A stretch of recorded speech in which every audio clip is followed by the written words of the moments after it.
Episode की शुरुआत में हम देखते हैं कि सू युहाओ को खाना बनाना सिखा रही थी। अब खाना बन जाने के बाद युहाओ, सू और इस घर की ओनर ये तीनों साथ में बैठकर डिनर कर रहे होते हैं, जहाँ हमें पता चलता है कि सू इन आंटी को पहले से जानती है। असल में काफी साल पहले सू के पेरेंट्स इस विलेज में किसी से मिलने के लिए आ रहे थे, पर वो रास्ता भटक गए थे। तब उन्हें ये लेडी और उसके हस्बैंड मिले, जो कि उन्हें अपने विलेज लेकर गए और वहाँ पर उन्हें खाना खिलाया। फिर अगले दिन सू के डैड दोबारा से उनके घर पर आए और बहुत ही अच्छी सी डिश बनाकर उन्हें खिलाई, जो सभी लोगों को काफी पसंद भी आई थी। और यही डिश सू ने युहाओ को बनाना सिखाई थी। इसके बाद जब ये दोनों यहाँ से वापस जा रहे होते हैं, तभी रास्ते में युहाओ सू से पूछता है कि तुमने तो ये पहले डिसाइड कर लिया था कि तुम मुझे ये डिश बनाना सिखाओगी, तो फिर आज सुबह तुम भला ये प्रिटेंड क्यों कर रही थी कि तुम मुझे खाना बनाना नहीं सिखाओगी।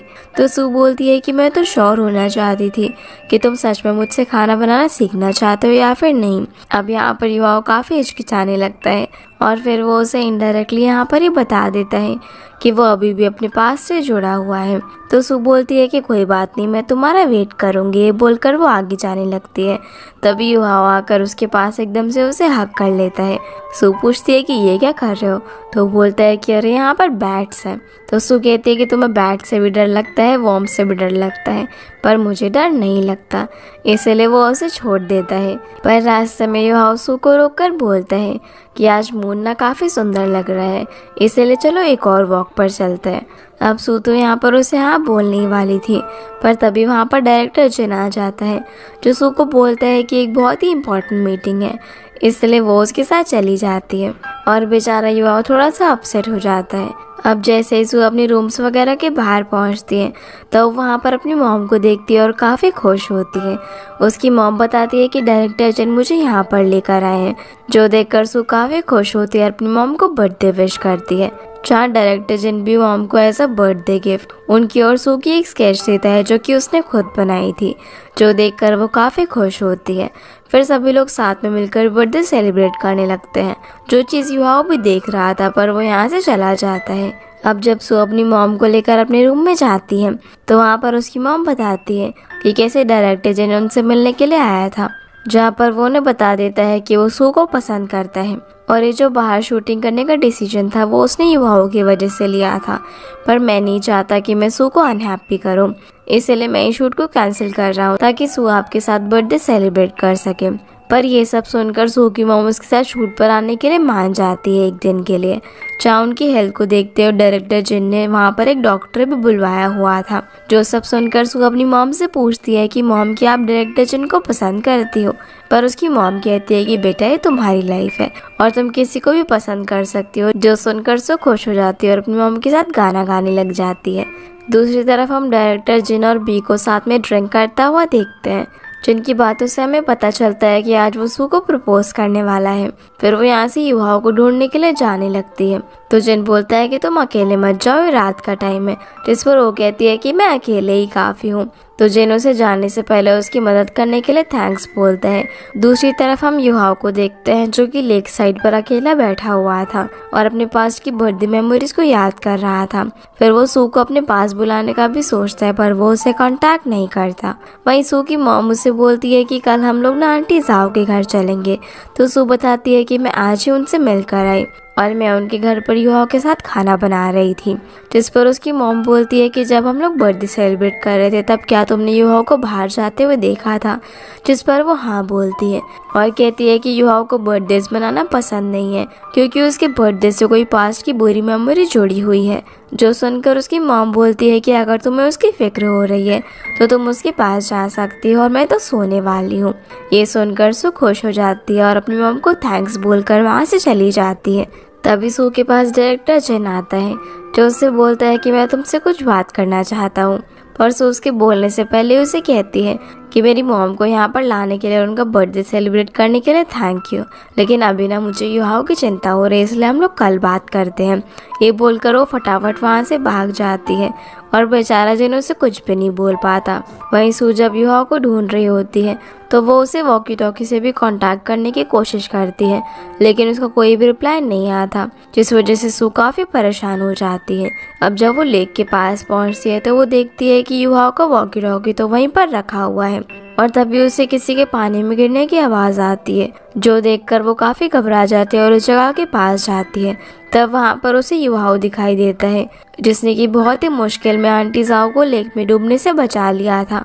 फिर ये लोग उन्हें घर लेकर आते हैं, जहाँ डॉक्टर बताते हैं कि वो अब ठीक है। सो आंटी जाओ को बताती है कि मैंने आपकी बेटी को इन्फॉर्म कर दिया है इस बारे में।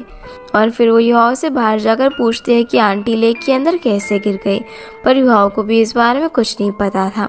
इसलिए अब सू इन दोनों के लिए गरम गरम सूप बनाती है, जहाँ जब वो आंटी जाओ को सूप पिलाने की कोशिश कर रही होती है, तब वो काफ़ी दुखी हो जाती है और बोलती है कि मेरी बेटी मुझसे हर बार की तरह इस साल भी मिलने के लिए नहीं आएगी। इस वजह से वो काफ़ी सैड थी, जो सुनकर युहाओ यहाँ पर बताने लग जाता है कि उसके डैड भी काम के अंदर काफ़ी बिजी रहते थे। जब वो 8 साल का था तब उसके बर्थडे के दिन उसके डैड ने प्रॉमिस किया था कि वो उसके साथ उसका बर्थडे सेलिब्रेट करेंगे, पर वो बर्थडे सेलिब्रेट करने के लिए नहीं आया, जिस वजह से वो काफ़ी नाराज़ होकर अपने रूम में चला गया। उसकी मॉम दरवाजे के बाहर आकर उसे बोलती है कि तुम नाराज़ मत हो, जब तुम्हारे डैड आएंगे तब हम साथ में बर्थडे सेलिब्रेट करेंगे और तुम्हारे गिफ्ट्स ना कबर्ड के अंदर रखे हुए हैं। लेकिन मैंने उनकी बात नहीं सुनी और उस वक्त मुझे नहीं पता था कि मेरी मॉम का डिप्रेशन बहुत ज़्यादा सीरियस है। वो आखिरी बार था जब मैंने अपनी मॉम से बात की, क्योंकि उसी वक्त मेरी मॉम ने बालकनी से कूदकर आत्महत्या कर ली थी। और जैसे मैं आज रिग्रेट कर रहा हूँ, आपकी बेटी भी फ्यूचर में वैसे ही रिग्रेट करेगी। उसी वक्त सू को आंटी जाओ की बेटी का कॉल आ जाता है, जहाँ आंटी जाओ अपनी बेटी से झूठ बोल देती है कि उनका पैर बस फिसल गया था, इसलिए वो पानी में गिर गई और तुम्हें मेरी चिंता करने की ज़रूरत नहीं है, मैं बिल्कुल ठीक हूँ, तुम सिर्फ अपने काम पर ध्यान दो। तो उनकी बेटी उन्हें अपना ख्याल रखने के लिए बोलकर सू से बात करती है, उसे थैंक्स कहती है उसकी मॉम की हेल्प करने के लिए, पर सू उसे सारी सच्चाई बता देती है और बोलती है कि तुम इतनी बिजी हो, अपनी मॉम से कभी भी मिलने के लिए नहीं आती हो, इसी वजह से वो काफ़ी सैड है और वो तुम्हें बहुत मिस करती है, और अगर आज हम लोग ना होते तो तुम अपनी मॉम को कभी भी देख नहीं पाती। जो सुनकर उस लड़की को भी रियलाइज़ हो जाता है। वो अपनी मॉम से सॉरी बोलती है और कहती है कि मैं कल ही आपसे मिलने के लिए आ रही हूँ, जो देखकर सू और याओ दोनों ही काफ़ी खुश होते हैं। दूसरी तरफ हम डायरेक्टर जिन को देखते हैं, जो कि बी को बचाने के लिए गया हुआ था, क्योंकि जब वो सू के पीछे पीछे जा ही रहा था तभी उसे बी का कॉल आ जाता है, जिसमें उसे बताती है कि उसके फ़ोन की बैटरी ख़त्म हो रही है और वो रास्ता भी भटक गई है, इसलिए वो उसे बचाने के लिए आ जाता है और वो उस पर काफ़ी गुस्सा करता है, क्योंकि वो तो बेचारा सू को प्रपोज करने वाला था, पर वो उसे यहाँ पर बचाने के लिए आ गया। इधर जब सू और यह रास्ते में वापस आ रहे थे, तब यह सू को बताता है कि जब मैं छोटा था तब मुझे बर्थडे प्रेजेंट मिला था, लेकिन गुस्से की वजह से मैंने उसे देखा ही नहीं, और जब मैंने उसे देखा तो मैं सरप्राइज रह गया, क्योंकि वह बचपन में डोरेमोन का फ़ैन था और वो चाहता था कि उसके पास एक रोबोट कैट हो जो कि उसके कबर्ड के अंदर सोए, इसीलिए उसकी मॉम ने वैसे ही उसके लिए गिफ्ट तैयार किया हुआ था। युहा बोलता है कि काश उस वक्त मैंने उस गिफ्ट को देख लिया होता तो शायद आज मेरी मॉम जिंदा होती, जो बोलकर वो काफ़ी सैड हो जाता है। तो सू उसे पीछे से हक करके कंफर्ट करती है। अब जब सू चलते चलते युहाओ से थोड़ा सा आगे हो जाती है तो युहाओ से वॉकी टॉकी से बात करता है। पहले तो वो उसे सॉरी कहता है और फिर थैंक यू कहता है उसका बर्थडे सेलिब्रेट करने के लिए। तो सू उससे बोलती है कि कोई बात नहीं, मैंने तुम्हें माफ़ कर दिया, और आगे जाने लगती है। पर युहाओ उसे फिर से रोकता है और बोलता है कि जिस दिन तुमने रिज़ाइन किया उस दिन मैं नहीं चाहता था कि तुम जाओ, पर एक फ़ोन कॉल की वजह से मैं हेजिटेट कर गया था, लेकिन अब मैं तुम्हें जाने नहीं दूंगा। जिस पर सू बोलती है कि क्या तुम्हें याद है कि उस दिन मैंने तुम्हें कैफ़े के अंदर क्या कहा था, मेरी फीलिंग्स तुम्हारे लिए नहीं बदल सकती, और अगर तुम मुझे फेस करने के लिए रेडी हो तो मुझे रिज़ाइन करने मत देना। तो युहाओ बोलता है कि हाँ मुझे याद है, पर सू कहती है कि हमारी कंपनी में तो रूल है ना कि ऑफिस में काम करने वाले लोग एक दूसरे को डेट नहीं कर सकते। तो युहाओ कहता है कि अरे अब ऐसा कोई रूल वूल नहीं है। बोलता है कि तो फिर तुम हमारी कंपनी में वापस कब आ रही हो, जिस पर सू कहती है कि क्या तुम सीधी सीधी बात नहीं कर सकते।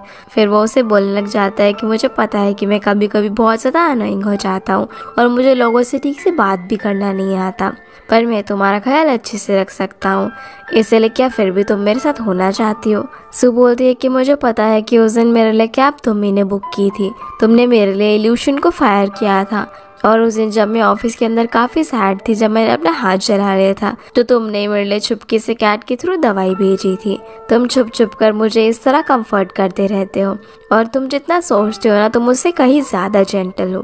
पर मुझे नहीं पता कि तुम्हारे मुझसे क्या एक्सपेक्टेशंस है, और क्या पता मैं तुम्हारे करियर के बीच में रुकावट बनूं।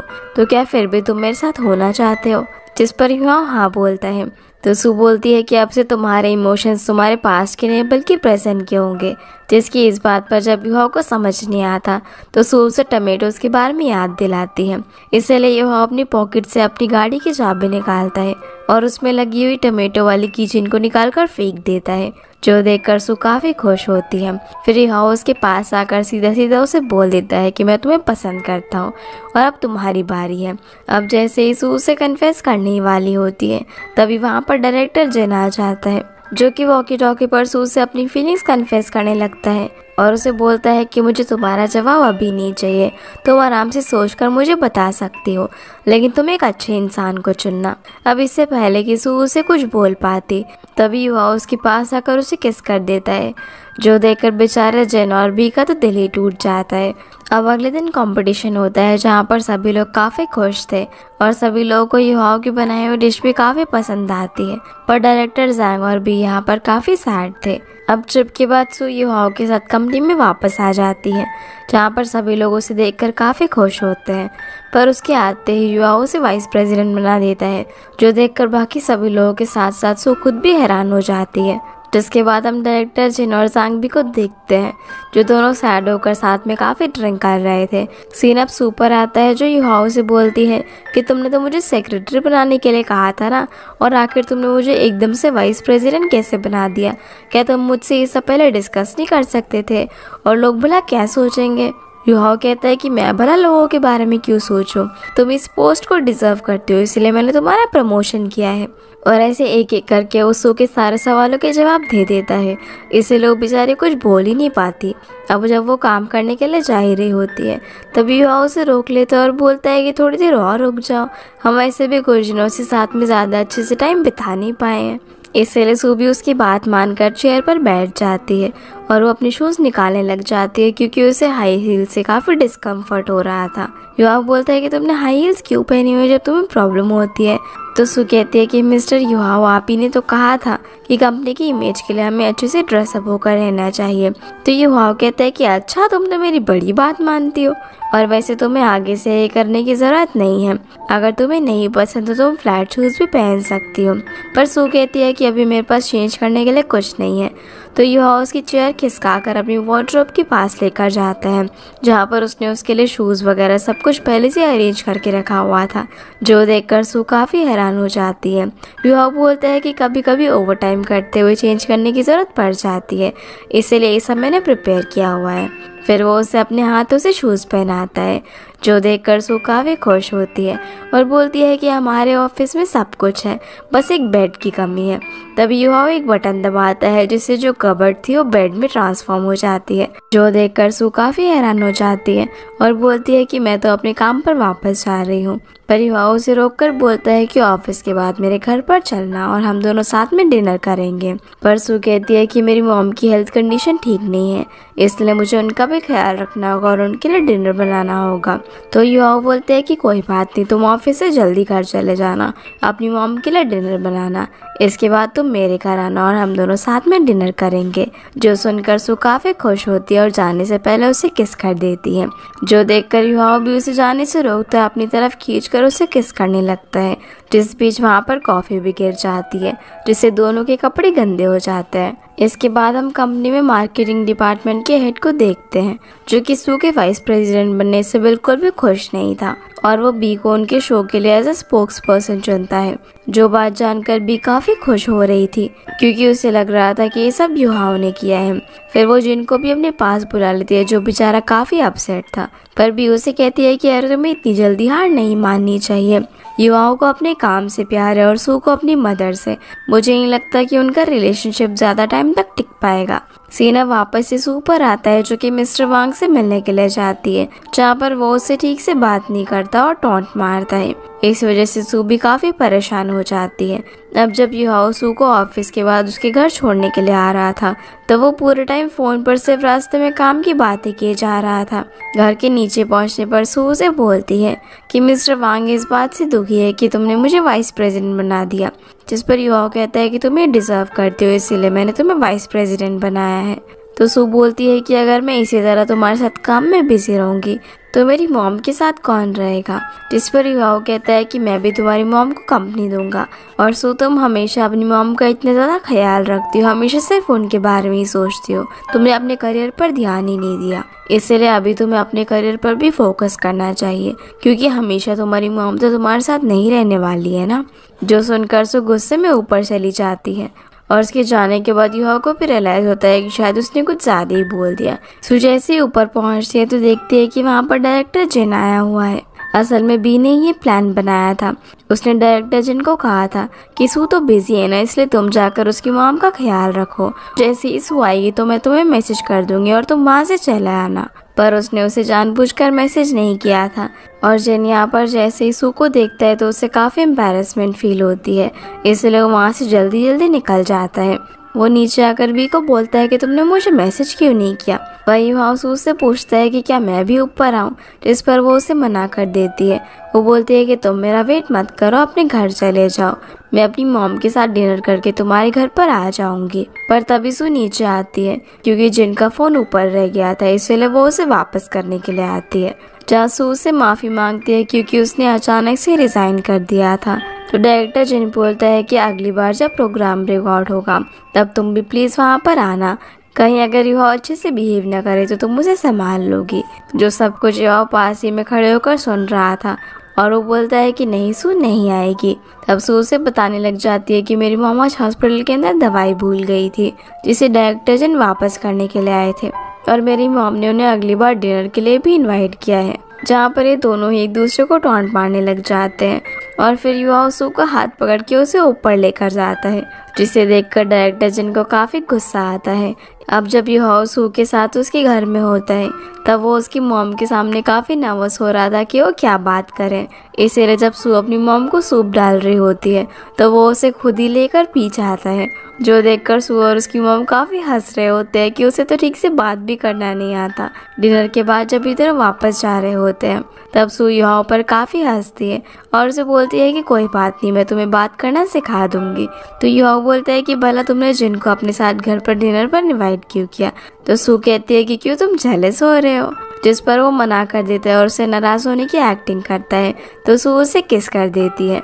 अब ये दोनों ही बात करने लग जाते हैं, जहाँ पर सू बोलती है कि अब से हम दोनों रिलेशनशिप में गुस्सा नहीं करेंगे। तो युहाओ कहता है कि सबसे पहले तो तुम ही गुस्सा होती हो। तो सू कहती है कि ठीक है, अगली बार से जो भी गुस्सा होगा ना उसे पनिशमेंट मिलेगी एक दूसरे को किस करने की। जो सुनकर युहाओ उसे अपनी तरफ खींचता है और अचानक से किस कर देता है। अब जब ये दोनों किस कर ही रहे थे तभी इन दोनों को हानमेंग और वेनशिंग का कॉल आता है, जो दोनों बताते हैं कि हम दोनों डिवोर्स ले रहे हैं। जो सुनकर ये दोनों ही हैरान हो जाते हैं। अब हम सू को हानमेंग के साथ और युहाओ को वेनशिंग के साथ देखते हैं, जहाँ पर ये दोनों एक दूसरे से पूछते हैं कि आखिर तुम लोगों ने डिवोर्स क्यों लिया। तब हानमेंग और वेनशिंग बताते हैं कि जब ये दोनों अपने हनीमून से वापस आ रहे थे तभी हानमेंग ने नोटिस किया कि वेनशिंग के हाथ में उसकी वेडिंग रिंग नहीं है, क्योंकि ये लोग एक जगह रास्ते में अटक गए थे और इन्हें एक विलेज में रुकना पड़ा था, जहाँ पर उसने एक ब्रेसलेट लेने के बदले अपनी वेडिंग रिंग उन लोगों को दे दी थी, जिस वजह से हानमेंग काफ़ी दुखी थी और उसने उससे डिवोर्स लेने का फैसला किया, जिस पर वो एग्री भी कर गया। इस बात से वो और ज़्यादा दुखी थी। वेनशिंग बोलता है कि यार सिर्फ एक रिंग ही तो थी, मैं उसकी जैसी और खरीद लेता, और इस चीज़ के पीछे डिवोर्स लेने की क्या ज़रूरत थी, और मैं उसके सामने नहीं झुकूंगा। पर युहाओ बोलता है कि जैसी तुम्हारी हालत है मुझे लगता है कि तुम जल्दी ही रीमैरिज कर लोगे। हानमेंग के सोने के बाद सू वापस से युहाओ से मिलने के लिए ऑफिस जाती है, क्योंकि उसके घर के अंदर वेनशिंग था, इसलिए वो बेचारा ऑफिस में आ गया था। सू बोलती है कि वो दोनों सिर्फ एक दूसरे से नाराज़ हैं और मुझे लगता है कि वो दोनों जल्दी पैचअप कर लेंगे। तब युहाओ कहता है कि क्या तुम्हारी मॉम भी मुझसे अपसेट है। अब सू कहती है कि मुझे नहीं पता था कि तुम मेरी मॉम से बात करने में इतने खराब होंगे, जिस पर युहाओ कहता है कि मुझे समझ ही नहीं आ रहा था कि उनसे क्या बातें करो। तो सू बोलती है कि वैसे ही जैसे सब अपनी फैमिली में करते हैं, पर तभी उसे रियलाइज होता है कि उसकी मॉम तो है ही नहीं, इसलिए लिए वो उसे सॉरी बोलती है। युहाओ बोलता है कि जब मैं छोटा था तो हम लोग अपने घर पर सिर्फ डैड की जॉब के बारे में ही बात करते थे और मेरी मॉम के जाने के बाद मैं ग्रैंडमा और वेंशिन के साथ रहा, जहाँ पर ग्रैंडमा हमेशा यही बोलती थी कि ये सब मेरे डैड की गलती है। सू उससे पूछती है कि क्या तभी से तुम अपने फादर से नहीं मिले? तो युहाओ बताता है कि जब वो जूनियर स्कूल में था तब उसके डैड उसके बर्थडे के दिन उससे एक बार मिलने के लिए आए थे स्कूल के गेट के बाहर, और वो उसके लिए शूज़ भी लेकर आए थे, पर ग्रैंडमा ने वो शूज़ उससे लेकर फेंक दिए थे। उसके बाद से ही वो अपने डैड से नहीं मिला। सो उससे पूछती है कि क्या तुम अपने डैड को हेट करते हो और क्या तुम्हें ऐसा लगता है कि उनकी वजह से तुम्हारी मॉम की मौत हुई? जिस पर युहाओ कहता है कि ऐसा नहीं है, बस मुझे यही नहीं पता था कि मैं उनसे मिलकर आखिर बात क्या करूँगा। जो सुनकर सू बोलती है कि तुम इन लोगों से बात करने से डरते हो और मैंने तुम्हें अपनी मॉम से मिलवा दिया तो तुम ऑकवर्ड फील कर रहे होगे ना। पर युहाओ कहता है कि कोई बात नहीं, मैं धीरे धीरे सीख जाऊंगा। सू बोलती है कि नर्वसनेस के चक्कर में तुमने ठीक से खाना नहीं खाया होगा ना, चलो मैं तुम्हारे लिए कुछ बनाती हूँ। अब वो उसके लिए ऑफिस में एक डिश बनाती है जिसे खाते हुए दोनों काफ़ी ज़्यादा बात करने लगते हैं। तो सू बोलती है कि देखो अभी हमने खाते हुए कितनी बात की ना। मेरे डैड बोलते थे किसी से बात करने का सबसे अच्छा तरीका यही है कि उसे डिनर पर इनवाइट कर लो और खाने के ज़रिए लोग अपने आप ही बात करना शुरू कर देते हैं। अब खाने के बाद यह सू को ऑफिस में ओवर टाइम रुककर उसके साथ काम करने के लिए बोलता है, पर सू से मना कर देती है और बोलती है कि अगर कोई और ऑफिस में काम करने के लिए आ गया तो। जिस पर यो कहता है कि मैंने डोर्स लॉक कर दिया और कोई भी अब नहीं आ पाएगा। सू यहाँ पर उसे फिर भी मना कर रही होती है, पर यह उसके पास आकर उसे किस कर देता है। पर तभी सू का फ़ोन बज जाता है, इसलिए वो बात करने के लिए साइड में चली जाती है। अब यह अपने कैबिन में जाता है जहाँ पर वो विंडोज़ क्लोज कर लेता है। फिर जब सू रूम में आती है तो वो उसे वापस से रुकने के लिए कहता है, जहाँ सू उसे मना करके पीछे हो रही थी और उसे गलती से रिमोट का बटन दब जाता है जिससे वो बेड नीचे होने लग जाता है, जो देखकर युवा सू को फॉरहेड पर किस करता है। अब हमें अगली सुबह का सीन दिखाया जाता है जहाँ पर हम देखते हैं कि हान मैंग भी अब ऑफिस में काम पे वापस आ चुकी थी। एक एम्प्लॉय कुछ लोगों से बातें कर रहा था कि वो कल ऑफिस के अंदर लॉक हो गया था, जहाँ पर हम देखते हैं कि वो बेचारा आराम से ऑफिस में काम कर रहा था। पर जब वो सू और युवा को साथ में ऑफिस में बात करता हुआ देखते हैं तो वहाँ से निकलने की कोशिश करता है, लेकिन युवा ने सब डोर्स लॉक कर रखे थे, इसलिए बेचारा वहाँ से निकल ही नहीं पाता और उसे ऑफिस में रुकना पड़ता है। तभी वहाँ पर युहाओ भी आता है जो ये बात सुन लेता और काफ़ी एम्बैरेस्ड फील करता है। तो हान मैंग उसके पास आकर पूछती है कि कल तो सू भी घर नहीं आई थी, पर वो उसे कोई जवाब नहीं देता और वहाँ से जाने लगता है। इसके बाद हम सू को हान मैंग के साथ गार्डन में बात करता हुआ देखते हैं, जहाँ हान मैंग उससे पूछती है कि कल रात तुम दोनों के बीच में क्या हुआ। तो सू बताती है कि कुछ नहीं, हम दोनों सिर्फ साथ में बैठकर काम कर रहे थे। पर हान मैंग को उसकी बात पर यकीन नहीं होता और वो उसे ठीक से सच्चाई बताने के लिए कहती है। जहाँ हम देख पाते हैं कि जब युहाओ सू को किस करने वाला था तभी उसे काम के लिए वहाँ का कॉल आ जाता है। तो सू युहाओ को 10 मिनट वेट करने के लिए कहती है, लेकिन जब वो कॉल पर बात करने लगती है तो उसे काफ़ी टाइम लग जाता है, इसलिए युहाओ भी उसका वेट करते करते अपना काम शुरू कर देता है। फिर जब सू का काम खत्म होता है तो वो भी युहाओ को इंटरप्ट नहीं करती और इसी तरह दोनों साथ में बैठकर रात भर काम करते रहते हैं, जो सुनकर हान मैंग उस पर हंसने लग जाती है। सू बोलती है कि युहाओ ने मुझसे बिना डिस्कस किए मुझे वाइस प्रेसिडेंट बना दिया, जिसकी वजह से वांग काफ़ी नाराज़ है क्योंकि उसे लग रहा था कि वो वाइस प्रेसिडेंट बनेगा, इसलिए वो मुझे परेशान कर रहा है और उसने जानबूझकर मुझे काम के लिए रात में कॉल किया था। तो हान मैंग उसे समझाने लगती है कि भले ही युवाओं ने तुम्हारे साथ ये सब डिस्कस ना किया हो, लेकिन मुझे लगता है कि उसका डिसीजन एकदम सही है। ऐसा उसने मेरे हिसाब से 2 रीज़न के लिए किया है, ताकि वो तुम्हारे साथ ज़्यादा से ज़्यादा टाइम स्पेंड कर सके, और दूसरा तुम्हारे फ्यूचर के लिए, क्योंकि तुम हमेशा सिर्फ अपनी मॉम के बारे में ही सोचती हो, पर तुम्हारे बेटर फ्यूचर के लिए ये सब करना ठीक है, जिसकी बातें सू भी समझ जाती है। तभी हान मैंग को ग्रैंडमा का मैसेज आता है, जो कि आज सभी लोगों को साथ में डिनर करने के लिए कहती है।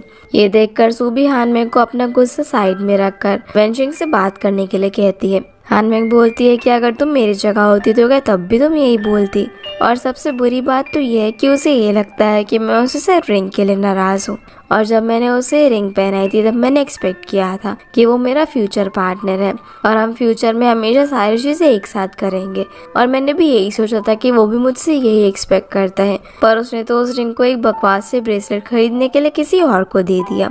इधर हम वेंशिंग को देखते हैं जो कि युहाओ के पास एक छोटा सा गिफ्ट वगैरह लेकर आता है। वो उसे बोलता है कि कल तुम घर पे नहीं आए और कॉन्ग्रेचुलेशंस और तुम्हारे रिलेशनशिप में एक स्टेप आगे जाने के लिए। पर युहाओ उसकी बातों पर ध्यान नहीं देता और बोलता है कि अगर तुम्हें हानमेंग से मिलता है तो वो नीचे सू के साथ है। तो वेंशिंग बोलता है कि भला उससे कौन मिलने के लिए आया है। अब वो यहाँ बेड पर लेट जाता है और युहाओ उसे वहाँ से भगाने की कोशिश करता है, जिस बीच एनजी आ जाता है जो कुछ और ही समझने लग जाता है, इसलिए वो वहाँ से चला जाता है। युहाओ बोलता है कि अगर तुम यहाँ से नहीं गए ना तो मैं सिक्योरिटी को बुलाऊंगा, और वैसे भी हानमिंग मेरे कैबिन में काम करने के लिए आने वाली है। तो वेंशिंग यहाँ पर बोलने लग जाता है कि उसने सिर्फ एक रिंग की वजह से मुझसे डिवोर्स ले लिया और वो हमेशा वैसे भी डिवोर्स की बातें करती रहती है, इस बार उसी की गलती है। जो बात हानमिंग भी सुन लेती है और काफ़ी सैड होती है। वो बोलती है कि ठीक है इस बार मेरी गलती है ना। फिर वो भाग कर जाती है और रिंग को खिड़की से नीचे फेंक देती है। वो बोलती है कि अगर तुम्हें कोई फर्क नहीं पड़ता तो मैंने वाला क्यों इस रिंग को संभाल कर रखा हुआ है। जो देखकर वेंशिंग को काफ़ी बुरा लगता है और वो यहाँ से चला जाता है। और उसके जाते ही हानमिंग को भी रियलाइज होता है कि उसने क्या कर दिया, इसलिए वो भागकर अपनी रिंग को ढूंढने के लिए जाती है, लेकिन फिर वो उसे वहाँ पर नहीं मिलती। इसी बीच हम सू को देखते हैं जो कि एक इन्वेस्टर को रिसीव करने के लिए जाती है, जहाँ से उसे पता चलता है कि जैंग भी हमारी कंपनी की नई स्पोक्स पर्सन है और वांग ने उसे अपॉइंट किया है। जो सुनकर वो उससे बात करने के लिए जाती है, जहाँ पर इन दोनों के बीच में थोड़ी सी बहस होती है और सू बोलती है कि उसे नहीं लगता कि जैंग भी उनकी कंपनी के स्पोक्स पर्सन के लिए राइट पर्सन है, क्योंकि पहले भी उसके नाम से कंट्रोवर्सी चल रही थी, इसलिए वो फिलहाल उसे स्पोक्स पर्सन बनाने के लिए मना कर देती है। जो सुनकर वांग को भी गुस्सा आता है। तभी युहाओ सू को मैसेज करता है कि चलो साथ में लंच करने के लिए चलते हैं, पर सू बोलती है कि मुझे हानमेंग की चिंता हो रही है इसलिए मैं उसके पास जा रही हूँ। अब जब सू हानमेंग के पास जा ही रही होती है तभी उसे पता चलता है कि जैंग भी जो उनके शो के लिए स्पोक्स पर्सन बनने वाली थी, ये बात बाहर लीक हो गई होती है, जहाँ पर सभी लोग जैंग भी को काफ़ी हेट दे रहे थे। वो बोलते हैं कि वो इस काम के लिए बिल्कुल भी अप्रोप्रिएट नहीं है।